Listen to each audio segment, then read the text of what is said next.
এটা পৃথিবীর সবথেকে বড় শেডার, আর এই ল্যাম্বরগিনিটাকে আমরা এটার মধ্যে ফেলবো।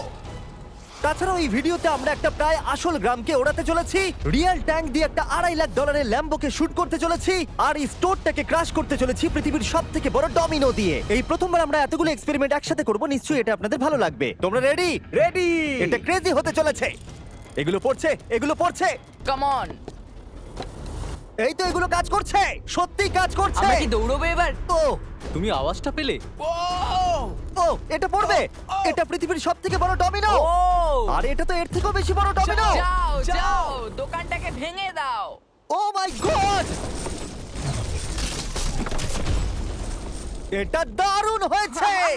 এটা দেখলে দুর্দান্ত তোমরা ছিল। কি কাছে ছিলাম। এরপরে আমরা এমন কিছু করতে চলেছি যার কাছে এটা কিছুই নয়। আমরা পৃথিবীর অন্যতম বড় বিস্ফোরণ ঘটাতে চলেছি, একটা রোলার কোস্টারকে তার ট্র্যাক থেকে সরিয়ে দেব এবং আরো অনেক কিছু। চলো পরের এক্সপেরিমেন্টে যাই। Yay! আজকে আমরা অনেকগুলো এক্সপেরিমেন্ট করতে চলেছি, আর এখন আমরা একটা গোটা গ্রামকে ওড়াতে চলেছি একটা ম্যাসিভ ক্রিপার এক্সপ্লোশন দিয়ে। আর রেফারেন্স হিসেবে একটা হিউম্যান সাইজের ক্রিপার এক্সপ্লোশন দেখো। ওকে, কিন্তু এবার আমরা এটাকে 50 গুণ বড় করে দেখাবো। স্টিভ, গতবার তুমি কোন রকমে ক্রিপারের হাত থেকে বেঁচে গেছিলে, কিন্তু এবারে মনে হয় না তুমি বাঁচতে পারবে। তোমার কি মনে হয় এটা করতে পারবে? না, একদমই নয়। আর 50 গুণ বড় হওয়ার সাথে সাথে এতে 200 গুণ বেশি টিএনটিও আছে। Bye Steve. ওকে, চলো বাংকাটা দিকে যাওয়া Bye, যাক। Steve. চলো স্টিভকে নরকে পাঠানো যাক। যাতে আপনারা বুঝতে পারেন ক্রিপার কতটা বড়, বলে দিই স্টিভ কিন্তু আমার থেকে বেশি লম্বা। ও গ্রিন জোনে ঢুকে গেছে। এটা খুব বড় একটা এক্সপ্লোশন হতে চলেছে। ও কাছে চলে গেছে, যে কোনো মুহূর্তে এটা ফাটবে। যখন তখন ফাটতে পারে। ও আমার ভয় লাগছে।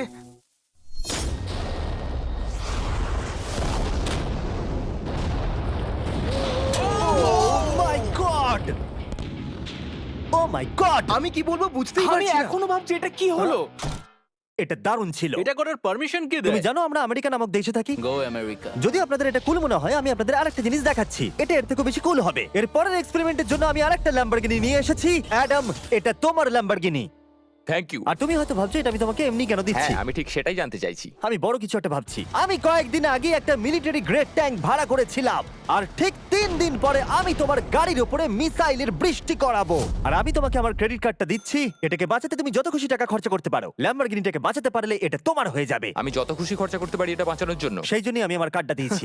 ওকে, ঠিক আছে, আমি নিশ্চয়ই এটা ঠিক পারবো। আছে। এখন আমার মাথায় অনেক কিছু ঘুরছে, কিন্তু ফোকাস একটাই, যে করেই হোক ল্যাম্বোটাকে বাঁচাতে হবে। অ্যাডাম সবার প্রথমে কনস্ট্রাকশন ক্রিউকে ডাকলো এবং বিল্ডিং মেটেরিয়াল আনালো, আর তৈরি করলো তার প্রথম ওয়াল। আমি এই সবকটা দেওয়ালকে আমার মাথার থেকে উঁচু বানাতে চাই, যেটা ডিরেক্ট শটগুলোকে ল্যাম্বোর গায়ে লাগা থেকে বাঁচাবে। আর এরপর আমি গাড়ির সামনে কটা পুল বানাবো। আমি একটা মিথবাস্টারের এপিসোড দেখছিলাম যেখানে ওরা পুলের ভেতরে শুট করছিল, যেটাতে জল গুলির স্পিডকে কমিয়ে দিচ্ছিল। অ্যাডামকে তার গাড়িটাকে বিপদের হাত